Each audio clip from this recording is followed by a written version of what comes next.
15장 1절부터 3절입니다. 믿음이 강한 우리는 마땅히 믿음이 약한 자의 약점을 담당하고 자기를 기쁘게 하지 아니할 것이라. 우리 각 사람이 이웃을 기쁘게 하되 선을 이루고 덕을 세우도록 할지니라. 그리스도께서도 자기를 기쁘게 하지 아니하셨나니 기록된 바 주를 비방하는 자들의 비방이 내게 미쳤나이다 함과 같으니라. 아멘. 15장 1절과 3절을 우리가 읽었는데, 우리 번역 성경에 보면 믿음이 강한 자 그렇게 바로 이어졌는데, 사실 원문에 보면 그리고 라는 말이 있습니다. 그러니까 14장과 15장은 서로 밀접하게 연관이 되어 있는 말이다, 이렇게 볼 수 있죠. 그래서 그리고 라는 말로 연결함으로써 12장까지의 내용과도 사실은 연결되는 그런 말로 우리가 볼 수가 있습니다. 우선 오늘 이 본문의 내용 속에서 여기도 앞에 나오는 믿음이 강한 자, 또 믿음이 약한 자에 대한 이야기니까 그 관계에 대한 이야기라서 이미 우리가 14장에서 많이 이 문제를 사실 다룬 내용입니다. 그럼에도 여기에 앞의 내용을 요약하여 말하면서도 이 14장, 15장에는 주로 우리가 특별히 본받아야 할 그리스도에 대한 말씀을 함께 포함시키고 있습니다.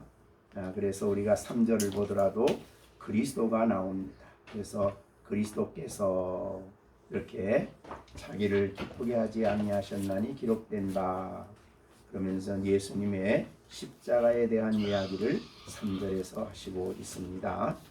자, 그러면 우리가 이제 그런 배경을 좀 생각하시고 이제 15장을 보겠습니다. 15장 1절에 보면 여기에 앞에 믿음이 강한 자 그리고 믿음이 약한 자가 같은 절에서 나오지요. 이것을 보면 참 이 많은 내용을 앞에서도 말씀했지만은 교회 안에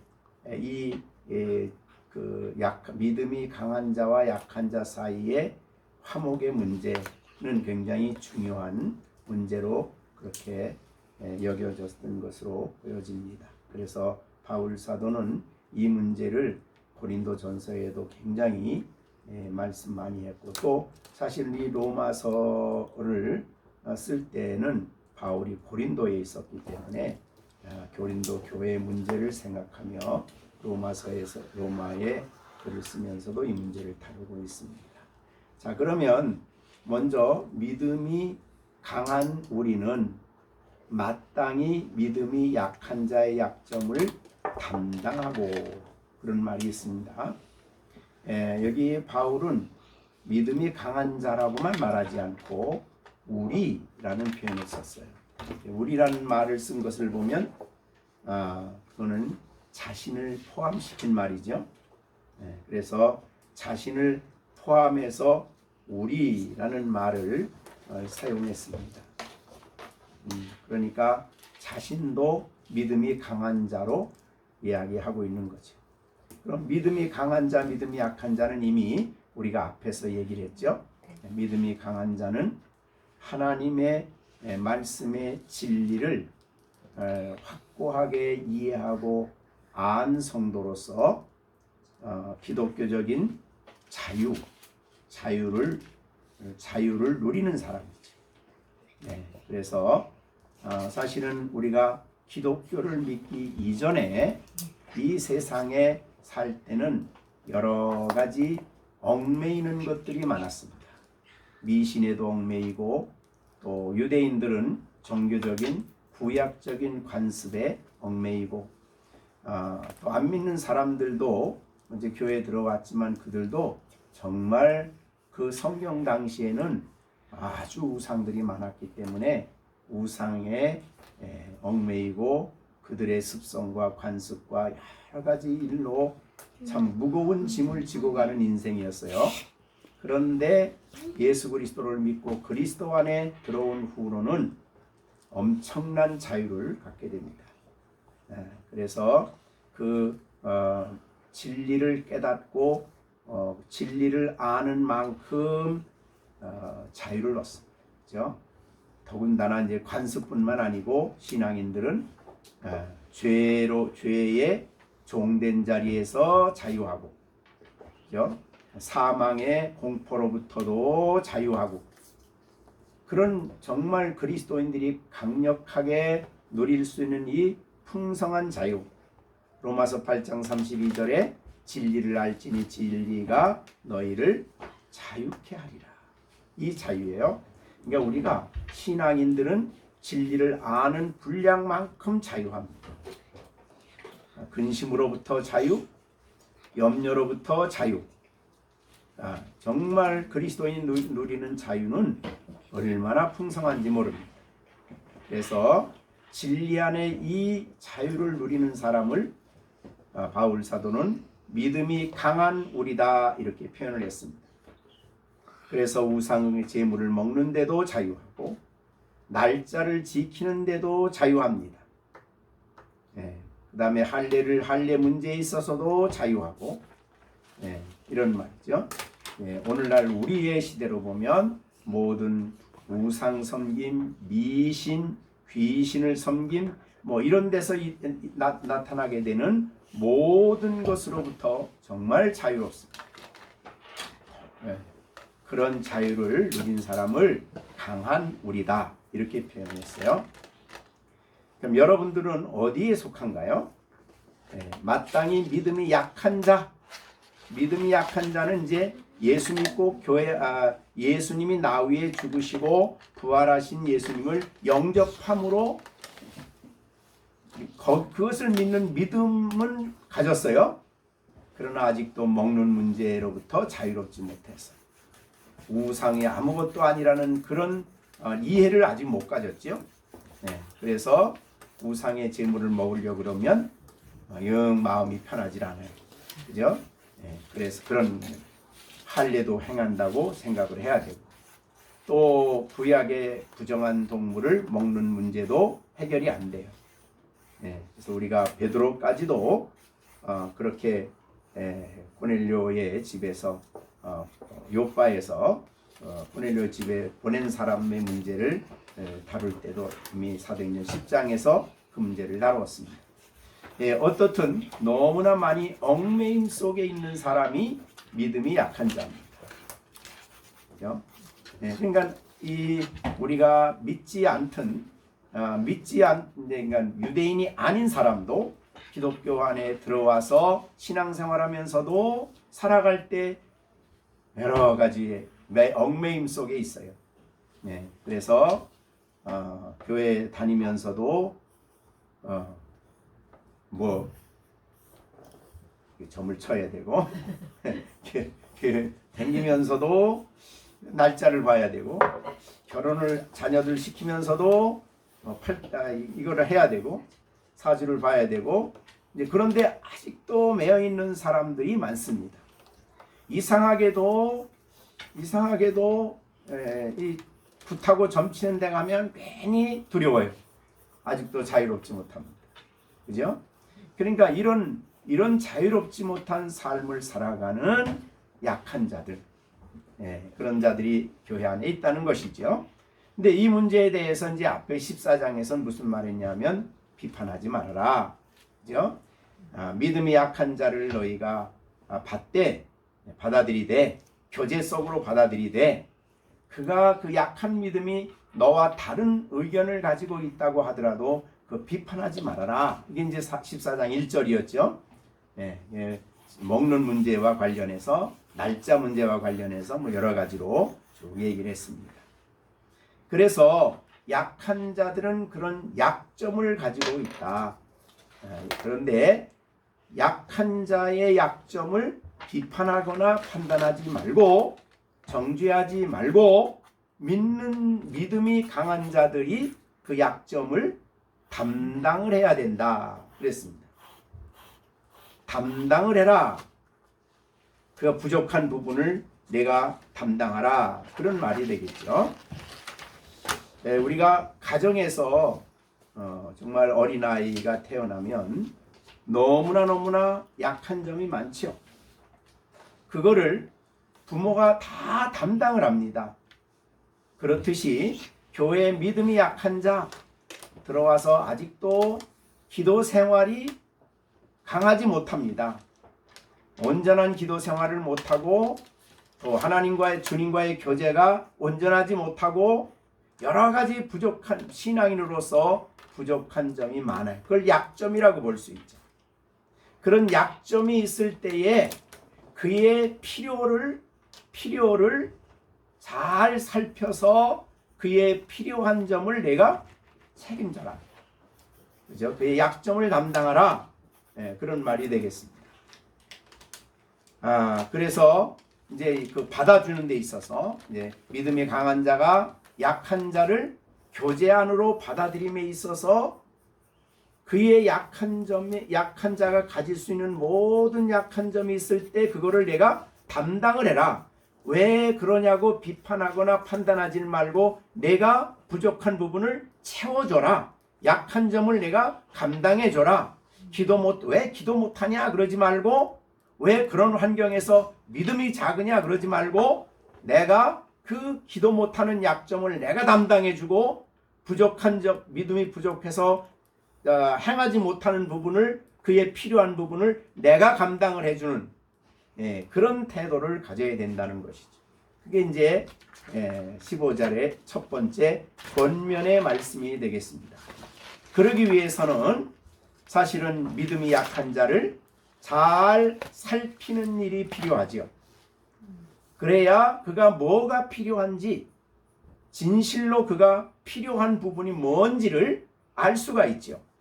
그러니까 앞부분에서는 그 사람에 대해서 판단하거나 비판하지 말라 그랬지만 여기서는 해야 할 일이 약한 자를 위해서 강한 자가 해야 할 일에 대한 얘기를 하는 것입니다.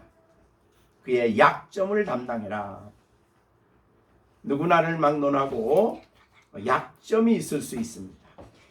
그럴 때 그 약점을 내가 채워주는 거죠. 이것이 이제 약점을 담당하라는 그런 의미가 되겠습니다. 교제하는 데 있어서 그의 부족한 점 여러 가지가 있을 수 있는데 교회 생활이 아직도 처음 나와서 아니면 아직도 부족한 사람이 있을 때는 그 약한 점을 내가 잘 살펴서 그것 때문에 교제를 단절하는 게 아니라 받아들이는 게 교제 속으로요. 교제 속으로 받아들이고 그의 부족한 점을 내가 채워서 그가 교제 안으로 들어오는데 어려운 점이 있는 그거를 내가 담당을 해야 된다는 거죠.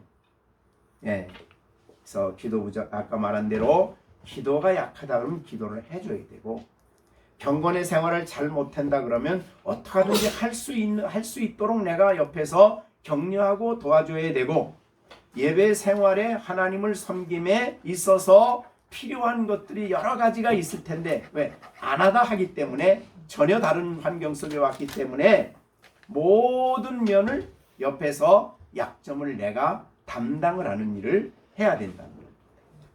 그게 유익한 것, 그에게 필요한 것 이거를 내가 친히 채워주고 그거를 내가 해결해주는 이제 그런 것은 결국은 사랑의 구체적인 표현입니다.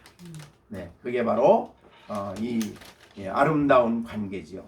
그래서 약점을 탓하지 말고 담당을 해라. 약점을 비난하지 말고 담당하라. 어느 때 교제 안으로 받아들일 때. 그러니까 이제 중요한 것은 우리 공동체의 교제 안으로 받아들여야 되는데 그 받아들이는데 방해가 되는 것들은 믿음이 강한 자가 해결해야지 믿음이 약한 자가 해결하는 게 아니다. 이런 말이죠. 그것은 이제 말씀을 했습니다. 이 일을 위해서 필요한 것이 뭐냐면 자기를 기쁘게 하지 않는다. 그러니까 자기를 기쁘게 하지 않는다든지 그 다음에 2절에는 이웃을 기쁘게 하되 이렇게 돼 있죠. 결국은 자기를 기쁘게 하지 않고 이웃을 기쁘게, 믿음이 약한 자를 기쁘게 하는 삶을 살아야 된다. 굉장히 어려운 점이긴 해요. 왜냐하면 사람들은 다 자기 중심으로 살려고 하기 때문에 자기가 기뻐하는 방향으로 모든 일을 하려고 하는 가능성이, 그런 마음이 항상 있기 때문에 이렇게 자기를 기쁘게 하는 일을 희생하고 그거를 부인하고, 그죠? 그거를 부인하지 않으면 약점을 담당하는 일을 할 수가 없기 때문에 자기를 기쁘게 하는 일을 많이 포기를 해야 된다. 맛있게 먹을 수 있는 것도 좀 포기하고, 그죠? 그런 정말 많은 것들을 우리가 나를 기쁘게 할 수 있는 많은 것들을 우리가 포기를 하고 시간을 들여서 또 뭐 필요한 것들을 내가 다 갖다 주기 위해서 뭐 돈도 쓸 수도 있고 뭐 여러 가지 그런 것들을 하기 위해서는 자기를 기쁘게 하지 않는 이런 태도가 굉장히 필요하다, 그런 말이 되겠습니다. 우리가 쉬운 일은 아니죠. 우리가 자기 중심으로 살아가는 세대이기 때문에 이렇게 다른 사람을 배려해서 내가 기뻐할 수 있는 시간과 나의 기쁨을 누릴 수 있는 것들을 희생시키고 다른 사람을 위해서 내가 헌신한다는 것이, 희생한다는 것이, 그거는 정말 예수님의 사랑 속에서만 나타날 수 있는 희생이죠. 철저하게 자기 희생입니다. 내가 왜 그렇게 남한테 희생을 합니까? 그러면 교회의 소중함 때문입니다. 이미 앞에서도 우리가 얘기했지만은 왜 우리가 함께 신앙생활하는 사람, 믿음이 약하지만 왜 그 사람이 그렇게 내가 희생할 만큼, 우리가 요한일서에 보면은 형제의 사랑에 대해서 요한일서 3장 16절에서 말하는 것처럼 어느 정도 희생하냐 하면, 그가 우리를 위하여, 예수님이 우리를 위하여 목숨을 버리셨으니 우리가 이로써 사랑을 알고 우리도 형제를 위해서 목숨을 버리는 것이 마땅하다 그랬어요. 그러니까 얼마나 우리가 큰 희생을 해야 되느냐, 그런 말이죠. 엄청나죠? 우리가 해야 할 사랑의 모습은 이제 그런 것들입니다. 그래서 자기를 기쁘게 하지 않는다는 말은 그만큼 자기를 부인하고 자기를 희생하고 그리고 다른 사람의 약점을 채우는 일을 위해서 힘쓰는 일이다 말이죠. 왜 그러냐? 믿음의 형제가 소중하기 때문에. 이제 우리가 교회 입장에서 우리가 배웠지만은 한 지체요, 그죠?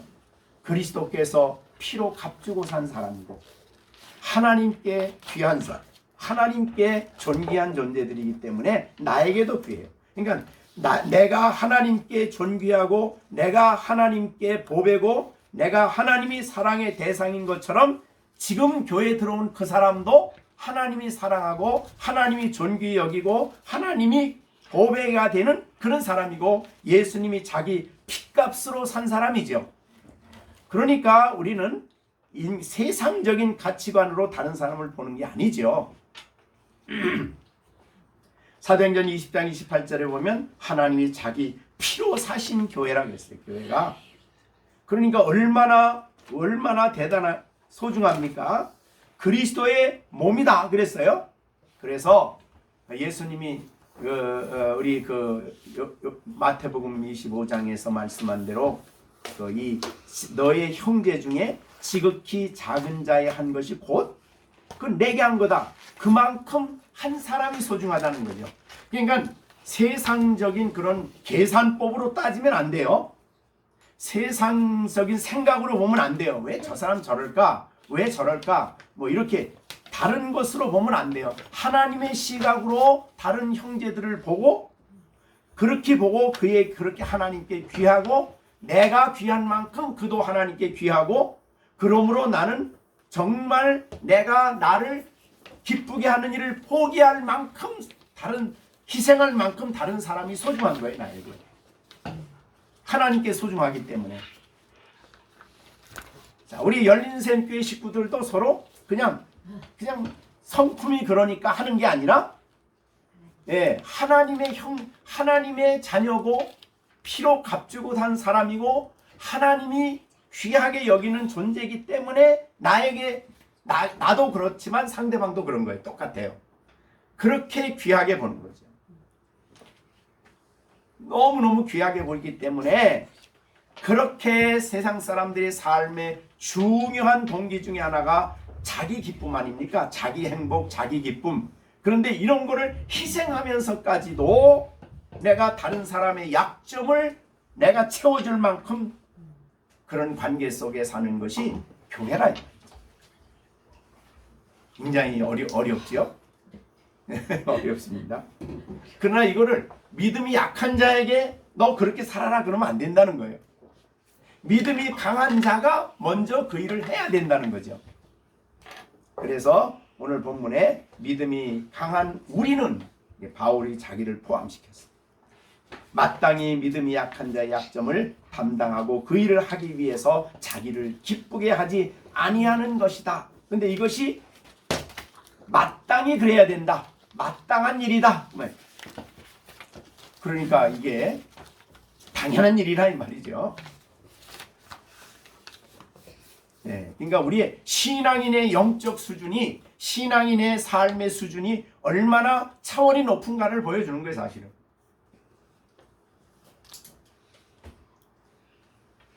네. 그리고 이제 2절에서 이야기합니다. 우리 각 사람이 나를 기쁘게 하는 게 아니라 이웃을 기쁘게 하는 거예요. 그러니까 믿음이 약한 자를 기쁘게 하고 그를 이제 기쁘게 하는 이 일을 우리가 하려면 뭘 해야 기뻐할지를 이제 알아야 되겠죠. 자, 그런데 그 기쁘게 하는 목적이 그 다음에 두 가지로 나옵니다. 자, 하나는 뭡니까? 선을 이루고 그런 말이 있어요. 근데 이 선이란 말이 여기서 뭐냐면은 아가도스라는 말인데, 선을 이루고 그 다음에 이 히브리 창세기 1장에 나오는 하나님 보시기에 아름답고, 우리가 앞에서도 이 부분에 대해서 이제 14장 21절에서 이렇게 형제를 거리끼게 하는 일을 아니함이 아름답다. 내가 나를 희생하고 다른 사람에게 일을 안 하는 게 아름다운 일이다. 내게 손해가 아니다. 이 아름답다는 말 할 때 이제 토브라는 말을 히브리어 썼는데 여기도 같은 토브예요. 자, 그러면 왜 이웃을 기쁘게 해야 되느냐? 선을 이루려고. 그럼 선이 뭐냐? 하나님 보시기에 아름다운 삶을 살아가는 거예요. 다른 말로 하나님과 바른 관계를 가지고 살아가도록 이웃을 도와야 된다 이 말이죠. 그러니까 우리가 제일 교회 생활을 처음 나와서 예수 믿고 난 다음에 그에게 참으로 필요한 것이 있는데 하나님과 바른 관계를 유지하는 삶을 살아가야 되는데 처음서부터 그걸 못한다 이 말이죠.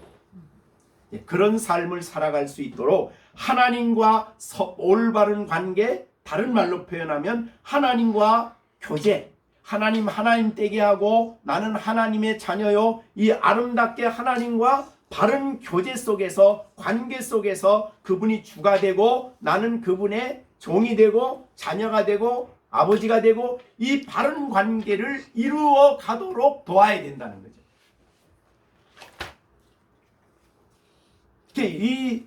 제일 약점이 뭐냐면 신앙생활에 제일 처음에 와서 예수 믿고 참 구원받고 감사합니다. 이것 좋지만 살아계신 하나님과 바른 관계 속에 들어가는 게 쉬운 일이 아니란 말이에요. 교제죠, 교제. 하나님과의 올바른 교제를 들어가려면 이거 정말 옆에서 많이 먼저 믿는 사람들이 도와야 된다 이 말이죠. 경건의 시간 하십시오 그러면 안 하던 사람이 와가지고 교회 몇 번 참석해가지고 경건의 시간 잘 안 돼요. 그럼 그거를 할 수 있도록 내가 내가 기뻐할 수 있는 시간을 포기하고 그를 기쁘게 하나님과의 기쁨의 관계를 유지하고 예수님 안에서 즐거워하고 기쁘게 할 수 있도록, 즉 예수 안에서 주님을 가까이 하면서 그 기쁨을 누릴 수 있도록 선을 이루게 해야 된다는 거죠. 그러니까 믿기 전에 기쁨은 먹고 마시면서 기뻐해요. 그런데 이제 신앙이 깊어지면 하나님으로 기뻐하고 주님으로 기뻐하고 주 안에서 이루어진 것으로 기뻐해요. 이러한 하나님과의 관계를 풍성히 이루도록, 그래서 그가 정말 이 설을 하나님과의 바른 관계 교제 속에서 나오는 그 영적 기쁨을 그가 누리도록 내가 내 기쁨을 포기하고 도와야 된다는 거죠. 이게 짐지는 삶이에요. 네? 그러니까 이 성교회 안에서의 이 성도의 관계가, 교제가 얼마나 중요한지 모릅니다. 그래서 가정교회의 강점이, 중요한 점이 바로 그런 부분들이죠.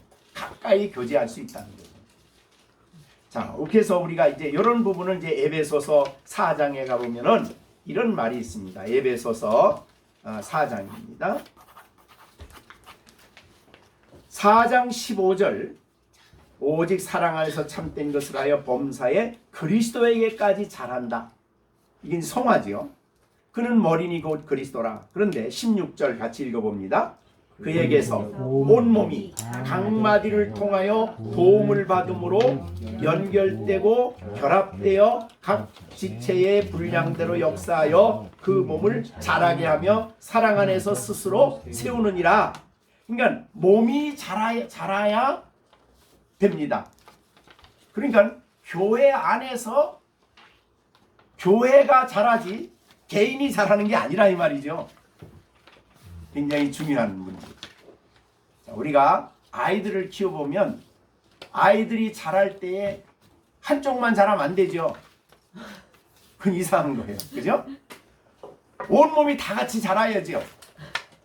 그래서 이제 바울이 몸을, 그 교회는 그리스도의 몸이다 그러고 몸이 자란다 그랬어요. 몸이 자라려면 모든 몸의 기관들이 서로 도움을 주고받아야 돼요. 이게 연결이에요. 그죠? 각 마디를 통해서 도움을 받음으로 연결해요. 또 연결되어서 자기 분량만큼 일해야 몸이 자라요. 자, 우선 입 분량만큼 부지런히 씹어주고 음식을 먹어야 온몸이 건강하게 자라죠. 몸과 같은 그런 원리라 이 말이죠. 근데 교회가 오늘날 보면은 그저 교회 와서 예배나 드리고 가고, 그런데 잘할 수가 없는 거예요, 교회가. 이런 몸으로서 서로 같이 교제하는데 어려움은 있을 수 있지만, 이렇게 예수 그리스도와 교제 속에서 성장해 가도록 서로 돕고 서로 관계를 갖고 서로 보면서 도움을 주고받는데, 오늘 본문에 보니까, 자 16절 다시 한번 봅니다. 온몸이, 에베소 4장 16절, 온몸이 각 마디를 통해서 도움을 받는다 그랬죠? 근데 그 도움은 누구로부터 오는 거예요? 그에게서 오는 겁니다. 그러니까 예수님의 도움을 직접 받을 수도 있지만, 우리가 성장하기 위해서는 예수님의 도움을 형제를 통해서 받아야 된다는 거죠. 다른 지체를 통해서 도움을 받아야 나도 자라고, 본인도 자라고 다른 사람도 자라는 거예요. 여러분이 이제 우리 아이들을 양육시키지 않습니까? 여러분들이 가르치잖아요. 가르치면 내가 가르치지만 예수님이 가르침을 통해서 그 아이를 돕고 그 아이를 믿음을 키워주시고 키워주면서 나도 자라고 전체가 자라는 거예요. 근데 지금 이 조직교회가 너무 커져가지고 이게 안 되는 거예요, 이게. 주일날 겨우 와서 예배 한번 드리고 가는 게 전부야. 더군다나 대형교회는 더해요. 그러니까 이 성숙에 있어서 머리 되시는 예수님의 도움을 못 받는다는 거죠. 이게 중요한 원리죠. 그리스도에게 머리까지 성장하는 데 있어서는 이 지체 활동이 너무너무 중요한 거예요. 이 지체 활동을 하려면 내가 기뻐하는 걸 좀 포기해야 되고, 형제가 여기에 기쁨은 다른 기쁨이 아니에요. 그리스도인의 기쁨은 하나님으로부터 오니까 주님 안에서의 기쁨, 진리 안에서의 기쁨, 예수님으로 인한 기쁨, 그 기쁨을 형제가 이웃이 누리도록 그에게 선을 베풀어야 된다는 거죠. 선을 이루게 해야 된다. 아름다운 선이 뭐냐면 아름다운 교제, 성도의 교제 안에서 하나님과 바른 관계가 회복되어지도록 해야 되는 이 일을 해야 됩니다. 그 다음에 또 하나 두 번째 기쁘게 하되 기쁨의 목적이 있습니다. 첫째는 선을 이루고 그 다음에 두 번째는 덕을 세우는 일입니다. 이 덕 세우는 일은 이미 앞에 14장에서도 이야기를 좀 했어요. 근데 이 덕을 세운다는 말이 집 짓는다는 단어하고 똑같아요. 오이포도메오라고. 집을 짓는다 그런 말인데, 그러니까 이거는 우리의 신앙을 믿음의 집을 세우는 거예요. 그래서 진리 위에 자기의 신앙의 집을, 믿음이라는 집을 세우는 이 일을 위해서 다시 여기는 가르침이 필요한 거죠. 진리의 가르침이 필요한 거예요. 덕을 세운다, 세워준다. 그런 말이 되겠습니다. 그러니까 우리가 아까 에베소서에는 사랑 가운데 세워진다 그런 말씀으로 되어 있었습니다. 그래서 사랑 안에서 스스로 세운다. 다른 사람을 진리 위에 자기 역할, 그러니까 손 역할하도록 손을 만들어주는 거죠. 입을 입 역할하도록, 귀는 귀 역할하도록, 자기 역할하도록 세워주는 거예요. 그래서 이 그리스도의 몸 전체를 세우는 겁니다. 우리 에베소 4장 12절에 이런 말했습니다. 에베소 4장 12절 성도를 온전하게 하여, 이건 이제 양육을 시켜서 온전한 역할을 하면 봉사의 일을 하게 하며 그리스도의 몸을 세운다. 이렇게 됐어요. 그러니까 각자 자기가 그리스도 안에서 이 자기의 역할을 할 수 있는 사람으로 세워주는 것이 바로 덕을 세우는 일이에요. 굉장히 중요하죠. 그러니까 이 귀한 일을 위해서 내가 많은 것을 포기해야 되는 거죠. 내가. 그죠? 그래서 그 사람이 진리를 바로 배우고, 또 그 다음에 믿음이 올바로 세워지고, 그 다음에 정말 교회 안에서 자기 역할을 충분히 할 수 있는 그런 사람으로 세워주는 일을 하는 게 덕을 세우는 일이에요.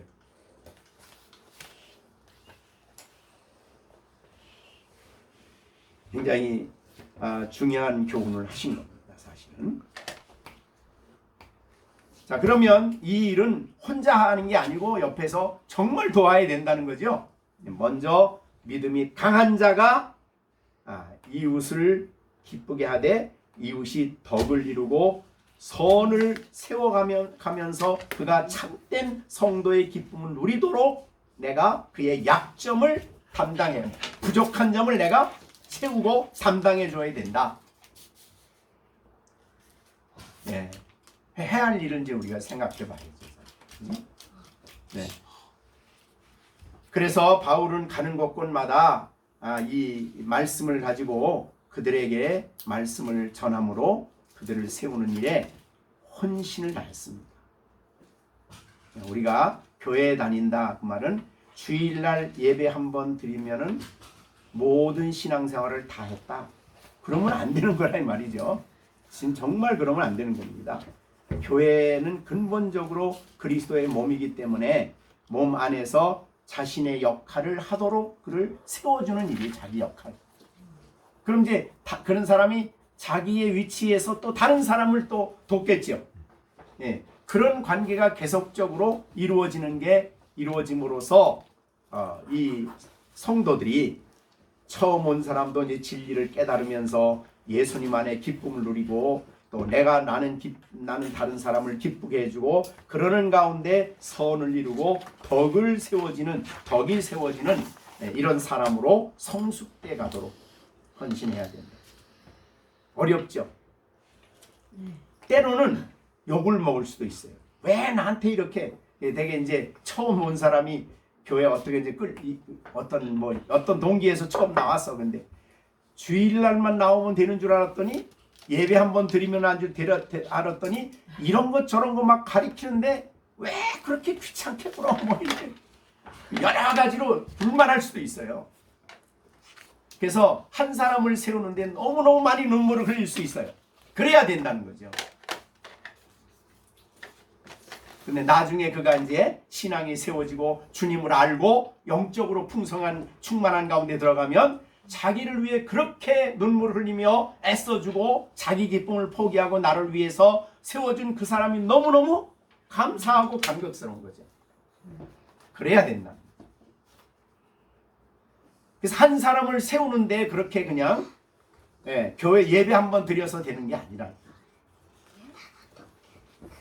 이것이 이제 1절과 2절까지네요.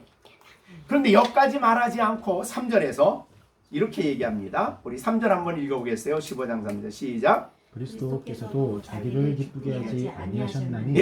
여기에 그리스도께서도 그랬다. 그 말이 도는 내가 그렇게 힘들게 일하는데요. 예수도 그렇게 했다. 이런 말이죠. 예수님도.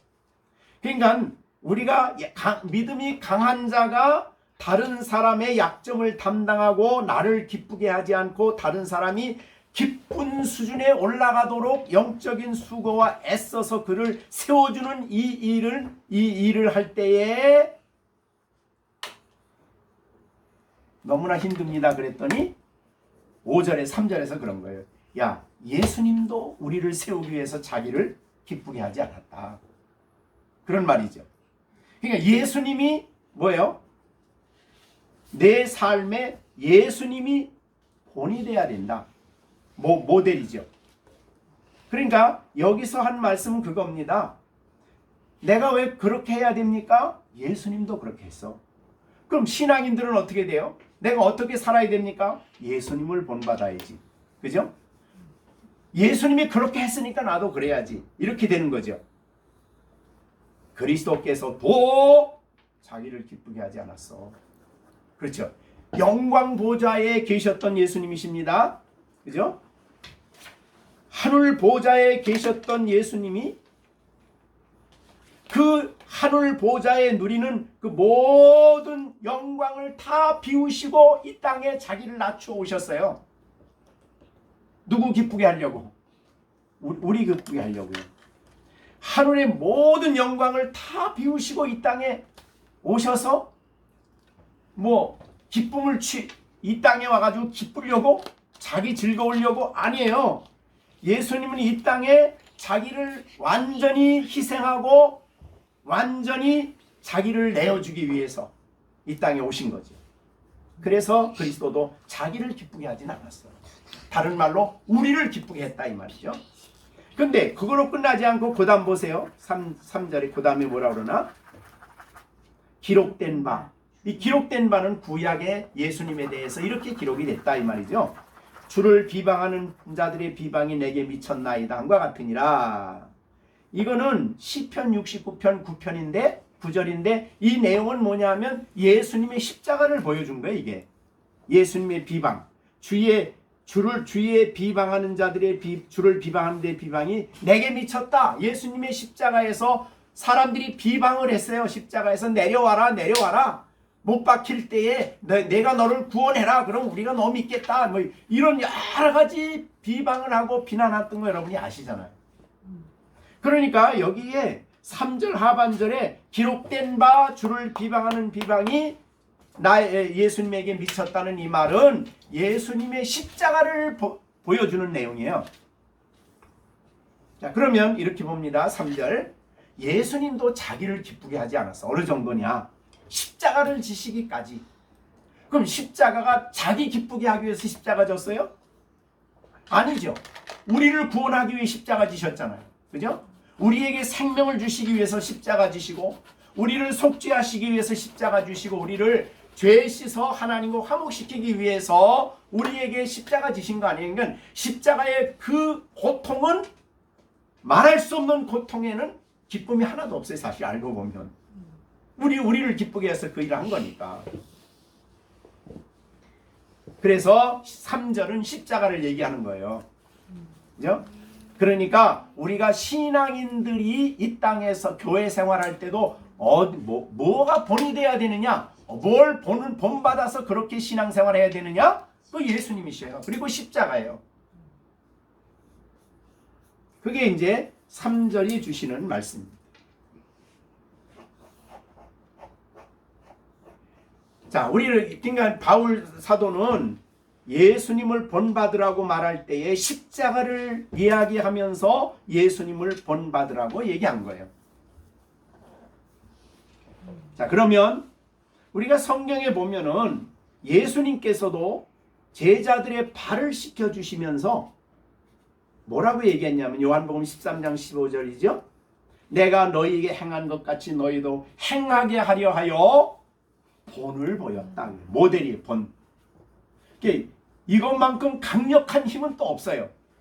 본을 보여주면, 자, 우리가 군대에서 이제 교관이 나와가지고 총을 이렇게 쏴라. 이렇게 조용히 쏴라 이렇게 이제 가르쳐 주잖아요. 그러고 난 다음에는 누가 나오냐면 조교가 나와요. 조교가 나와서 실제로 보여. 그러면 그게 쉬워. 근데 교관이 가르친 대로 듣고서 바로 하려면 안 돼, 그게. 그러니까 예수님은 모델로 본을 보여주셨어요. 그래서 여기에 3절에 1절과 2절에서 이런 약한 자의 약점을 담당하는 말씀을 하시고 난 다음에 모델로 3절에서 예수님을 본받으라 라는 말씀을 하시면서 본받아야 될 대표적인 그 모형으로 예수님의 십자가를 제시한 겁니다. 자, 베드로전서 2장 21절 보시면요, 거기도 이를 위하여 너희가 부르심을 받았으니 그리스도도 너희를 위하여 고난을 받으사 너희에게 본을 끼쳐 그 자취를 따라오게 하려 하셨느니라. 예수님이 본을 끼쳤는데 우리가 그 본을 받아서 그분을 따라가야 된다는 거죠. 베드로전서 2장 21절. 예수님이 뭘 보여주셨어요? 본을 보여주셨어. 그럼 그걸 보고 있는 우리는 예수님을 따라가야지요. 예수님의 가신 길을 따라가는 거예요. 자, 그러면 여기에 이제 그 3절에 비교해 본다면 예수님께서 자기를 기쁘게 하지 않았다 그러면 사실은 우리도 나를 기쁘게 하지 않고 다른 사람을 기쁘게 하기 위해서 내가 희생하고 내 것을 포기하는 부분이 있어야 된다 이 말이죠.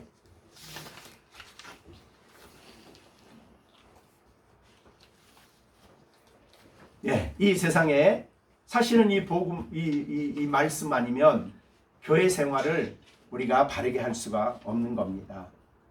예, 모든 사람들은 다 자기 중심으로 생각하고 자기 기쁨만 생각하고 자기만 생각하는 세상이 이 세상 정신인데 우리가 이제 복음 안에 들어오면 복음 안에서는 내가 아니라 다른 사람을 세우는, 다른 사람을 덕을 세우고 다른 사람에게 선을 이루기 위해서 온 힘을 다하는 그런 일을 해야 된다. 이거를 가장 잘 보여준 게 가정이에요. 그죠?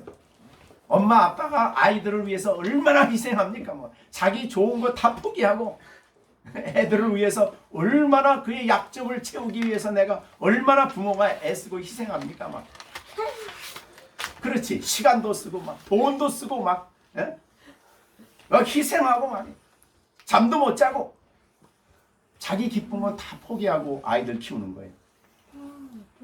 그와 같이 하나님의 교회도 어린 생명을 하나 키울 때에 연약한 신앙인을 키울 때 그걸 비난하고 비판하는 게 아니라 그렇게 그런 마음을 가지고 예수님의 그런 모델을 가지고 연약한 믿음의 식구들을 보살피고 돌보는 일을 해야 된다.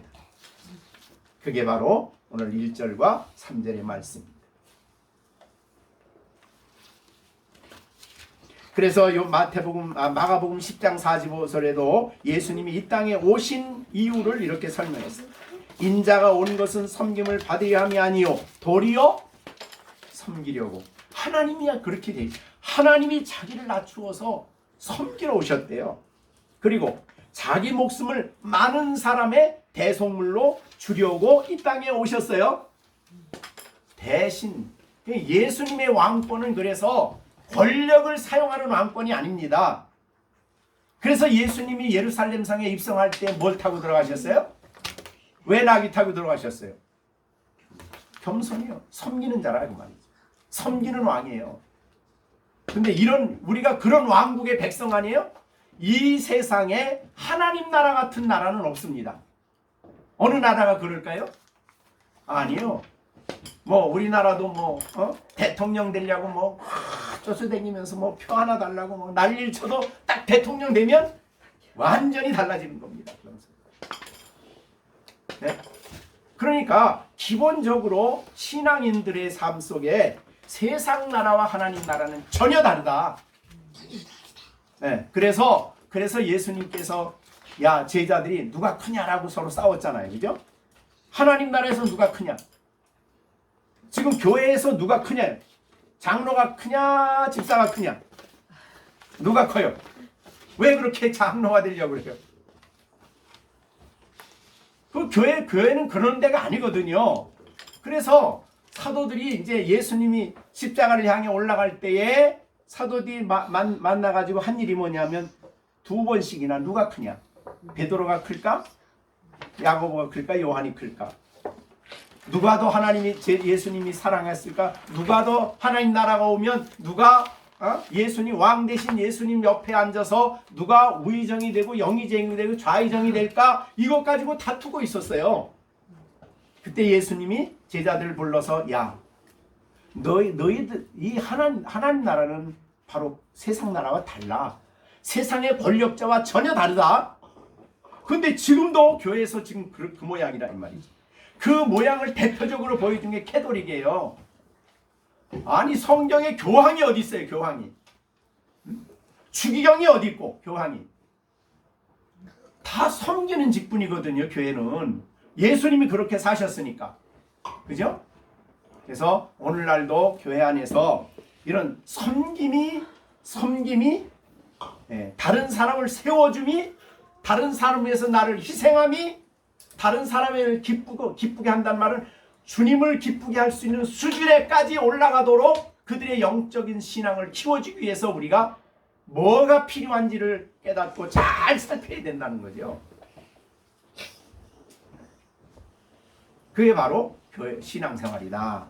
그랬을 때 그 교회 지체 안에 있는 사람들이 그리스도의 몸으로서 손이 됐든 발이 됐든 찬송하는 입이 됐든 설교하는 사람 입이 됐든 봉사하는 손이 됐든 발이 됐든 자기 역할을 신실하게 다 할 수 있는 사람으로 세워주는데 그렇게 될 수 있는 것은 바로 먼저 강한 자들이 그렇게 세워줘야 된다는 거죠. 어떻게 하나님의 은혜로 그렇게 일을 해야 되는지, 어떻게 하나님의 은혜로 자기 역할을 해야 되는지, 어떻게 주님과 교제 속에서 살아가는지를 잘 가르치고 양육하여 세워줘야 된다는 거죠. 물론 이것은 우리의 힘으로는 안 돼요. 그래서 우리가 헌신할 때에 그거를 세워주시는 분이 이제 성령의 능력이에요. 성령이 우리를 도와주시죠. 그래서 우리 골로새서 1장 28절 29절 봅니다. 골로새서 1장 8절 29절 읽습니다.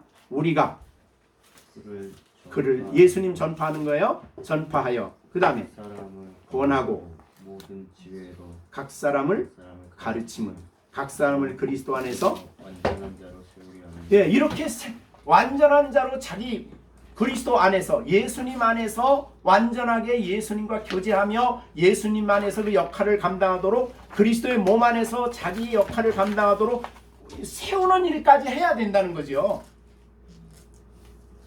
그는 뭐예요? 전파만 하면 안 돼. 권하고 가르치고 세우는 일을 해야 된다. 그런데 29절, 이 일을 위해서 나도 내 속으로 능력으로 역사하는 이 역사를 따라 힘을 다해야 한다. 그러니까 성령의 역사죠.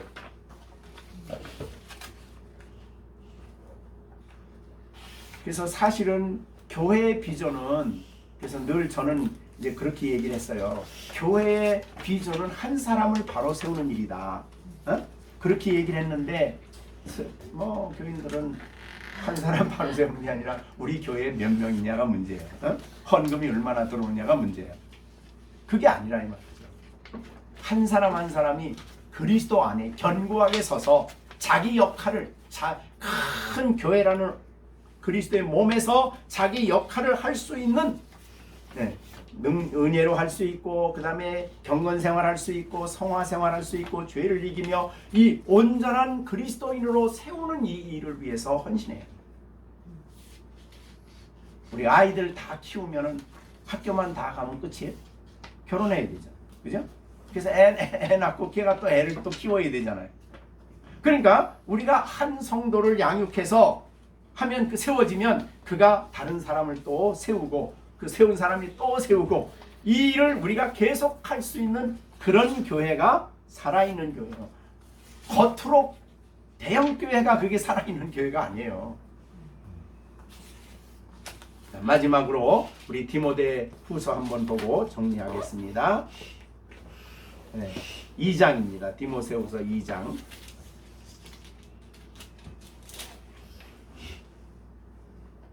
2절입니다. 2장 2절.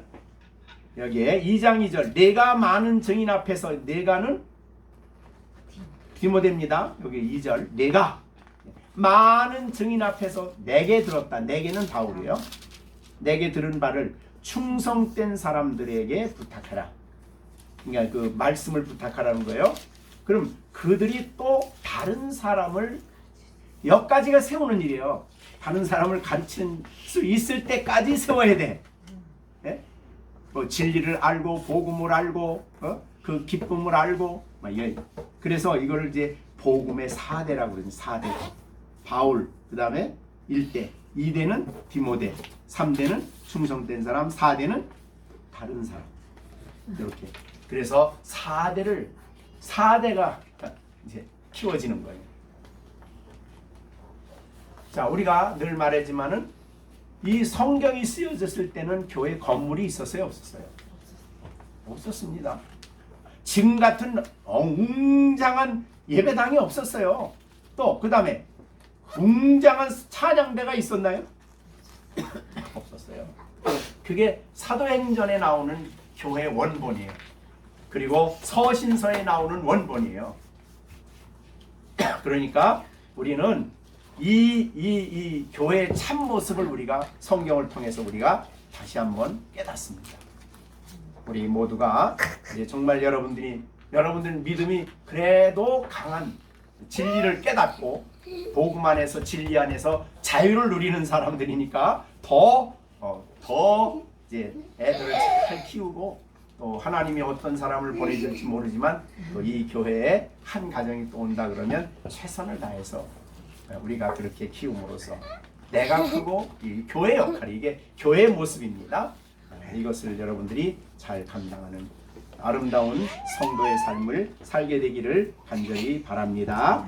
기도하겠습니다.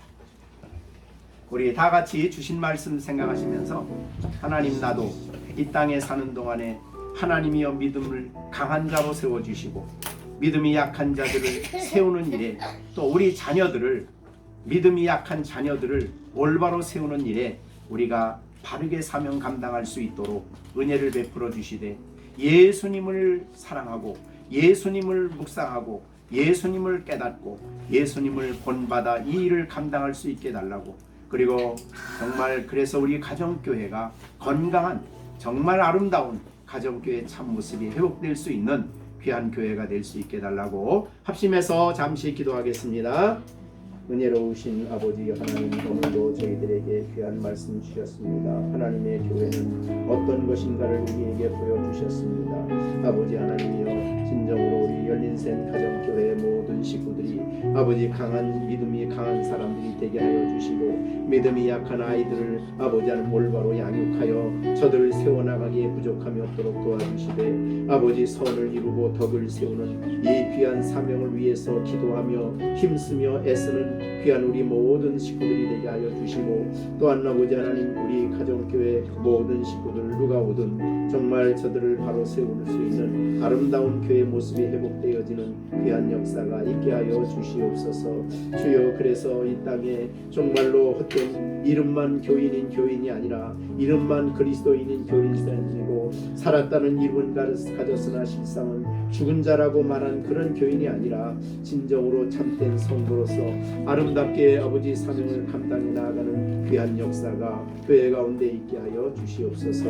아버지 한국교회를 불리 긍휼히 여겨주시고 한국교회를 불쌍히 여겨주시고 온 한국교회가 바로 서갈 수 있게 하여 주시되, 아버지 외형적인 모습에 취하지 않게 하여 주시고 아버지 건물의 아름다움에 취하지 않게 하여 주시고 참된 성도의 모습을 회복하는 귀한 교회 되게 하여 주옵소서. 예수님의 이름으로 기도합니다.